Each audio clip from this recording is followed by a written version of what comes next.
दोस्तों BPSC TRE 3.0 के allotment को लेकर स्कूल अलॉटमेंट को लेकर कल एक पीडीएफ निकल कर आई है और हो सकता है आपने वो देखी हो या ना देखी हो, तो मैं आपको क्लियर कर देता हूं कुछ बात। ये वो पीडीएफ है जिसमें टीआरई 3.0 टीचर स्कूल अलॉटमेंट है। पहली बात तो वो जो कल्याण विभाग की भर्ती आई थी उसको लेकर ये कोट किया जा रहा है कि जितने भी एससी एसटी जो विद्यालय हैं उसमें जो अलॉटमेंट था उसकी लिस्ट यहाँ पर दिखाई जा रही है। और ये 19 पेज की पीडीएफ है, टेलीग्राम ग्रुप पर मैंने डाल दिया है, आप देख लीजिएगा, नीचे टेलीग्राम ग्रुप का लिंक है। तो यहाँ पर बात क्या है मैं आपको बताता हूँ। तो ये जो पीडीएफ है, सबसे पहले तो पीडीएफ की 19 पेज की पीडीएफ है जिसमें ना क्या है कि आपको यहाँ पर रोल नंबर दिया हुआ है और उसके बाद पूरा पूरी जो है यहाँ पर नाम, जेंडर और सब्जेक्ट है ना, हेडमास्टर या मास्टर या जो नॉर्मल जनरल है 1 to 5। तो ये स्कूल जो कल्याण विभाग है उसके हिसाब से ये लेटर दिखाया जा रहा है। पहली बात तो ये आपका जो नॉर्मल जो आपकी भर्ती हुई है आपका सामान्य विभाग के अंतर्गत, स्कूल टीचर के अंतर्गत, उसकी लिस्ट नहीं है।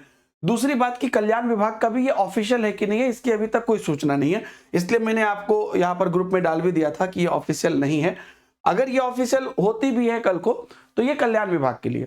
और मैं आपको बता दूं कि जो भी लोग इंतजार कर रहे हैं ना स्कूल अलॉटमेंट का, क्योंकि डीबी तो हो गया, स्कूल अलॉट नहीं हुआ है, तो आपको इसके लिए मैसेज भी आएगा।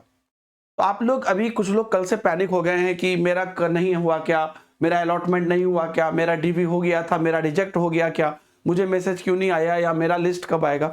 तो पहली बात तो अगर शिक्षा विभाग से कोई नोटिस आती है तो वो टेलीग्राम ग्रुप पर जैसे ही आएगी मैं आपको भेज दूंगा। और दूसरी बात कि आपके मोबाइल पर भी उसमें मैसेज आएगा, तो आप बिल्कुल इसके लिए परेशान मत होइएगा। कब तक आएगा इसकी बात अगर मैं आपको बताऊं तो इसमें अभी और थोड़ा सा इंटरनल टाइम लग सकता है, थोड़ा सा प्रोसेस डिले चल रहा है।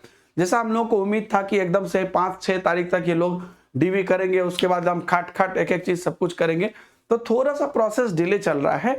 तो आप ये उम्मीद कर सकते हैं कि अगले एक सप्ताह के अंतर्गत ये हो, क्योंकि लगातार अभी बेसिकली जो ट्रांसफर की प्रक्रिया है, अगर आपको पता हो, अगर आप जुड़े हो अपडेट से, तो ट्रांसफर की प्रक्रिया चल रही है।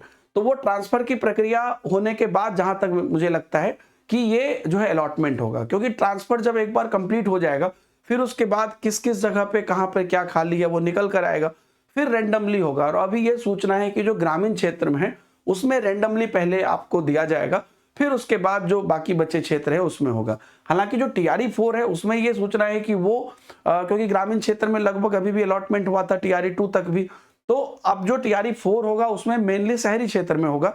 लेकिन टीआरई 3 तक जो अभी ट्रांसफर हो जाएगा पूरा, क्योंकि ट्रांसफर की प्रोसेस अभी कंप्लीट नहीं हुई है, वो जब प्रोसेस हो जाएगा फिर इसका आपको अलॉटमेंट होगा, तो थोड़ा सा इसमें और समय लग सकता है। अब टीआरई 4 के स्टूडेंट ये जरूर पूछेंगे कि अब टीआरई 4 किस महीने होगी, अगर ऐसी बात है तो टीआरई 4 में इन सभी क्रम से थोड़ा सा डिले हो सकता है। एग्जैक्ट बता पाना अब कठिन है, क्योंकि मार्च के लास्ट तक जो हम लोग वेट कर रहे थे, अब ये अप्रैल भी जा सकता है ना।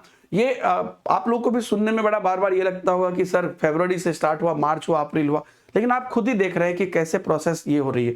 तो थोड़ा और आप इसको ऐसे ले सकते हैं कि थोड़ा और प्रिपरेशन के लिए आपको टाइम मिल सकता है टीआरई 4 के कैंडिडेट। लेकिन इस बीच कई चीजें हैं, क्योंकि एस्टेट जो है वो भी पेंडिंग है, एस्टेट फेज 2 का। और एस्टेट फेज 2 में जो कोर्ट का मामला है वो चल रहा है, और लगातार जो अभ्यर्थी हैं उनसे मैं भी जुड़ा हुआ हूं, जो लोग लगातार कोर्ट में से जो लोग जुड़े हुए हैं और शिक्षा विभाग तक अपना लेटर पत्र इत्यादि पहुंचा रहे हैं, तो पॉजिटिव सिग्नल एस्टेट के लिए भी मिल सकता है फेज 2 के लिए। तो वो भी जो अपडेट आएगा हम आपको बताएंगे, क्योंकि उसमें भी मामला जो है समहाउ पॉजिटिव होता दिख रहा है। तो उस वजह से आप ये मान सकते हैं कि जो टीआरई 4 है और ये ट्रांसफर की प्रक्रिया होगी, फिर उसके बाद इनका प्लेसमेंट होगा जो टीआरई 3 के अभ्यर्थी हैं, फिर उसके बाद आपको रोस्टर की गणना होगी, फिर टीआरई 4 होगी, तो उसमें थोड़ा सा और वक्त लग सकता है आपके प्रिपरेशन के लिए, आपको टाइम मिल सकता है। इस ढंग से आप इसको सोचिए। बाकी उससे पहले एस्टेट की संभावना बन रही है, कोर्ट का क्या निर्देश आता है वो भी मैं आपको बताऊंगा। कोर्ट केस स्ट्रांग है तो पॉजिटिव निर्देश आएगा, ऐसा हम लोग मान रहे हैं। बाकी हम लोग आपको बताएंगे, लेटेस्ट अपडेट यही है। जो लोग प्रिपरेशन करना चाहते हैं उनको मैं एक शब्द में बता दूं कि एक बिहार शिक्षक महापैक है जिसमें 1 to 5, 6 to 8, 9, 10, 11, 12 और साथ में एस्टेट है, जिसकी की लाइफ टाइम वैलिडिटी रखी गई है। लेकिन ये ऑफर कल रात तक, अगर आप आज ये वीडियो देख रहे हैं 15 फरवरी के रात तक ही है। मतलब कि अगर आप ये वाला सब्सक्रिप्शन लेते हैं ये टेक्स्ट बुक सुपर कोचिंग के ऐप पर, तो आज के बाद जब तक आप किसी भी वर्ग की एग्जाम दे टीआरई 4 में या भविष्य में कोई भी आगे की टीआरई में, या एक ही बार में मल्टीपल एग्जाम दे तो सबका एक्सेस आपको मिलेगा। इनफैक्ट एस्टेट जो आएगा बिहार एस्टेट उसका भी एक्सेस मिलेगा और उसकी प्राइस भी रखी गई है 1499। लेकिन ये सब मौका लाइफ टाइम का और इस प्राइस का, ये दोनों ही चीज का मौका 15 फरवरी का रात तक है। नीचे लिंक दिया गया है।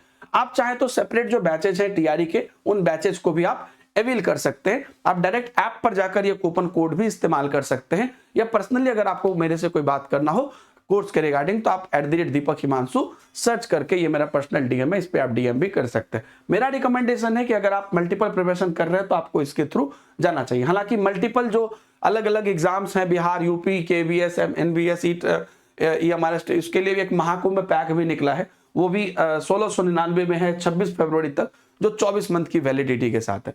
तो उसको भी आप अवेल कर सकते हैं, नहीं तो बिहार वाला महापैक लाइफ टाइम वाला भी अवेल कर सकते हैं। बाकी अपडेट जो भी आते जाएंगे मैं आपको बताऊंगा। Thank you very much, bye bye, जय हिंद।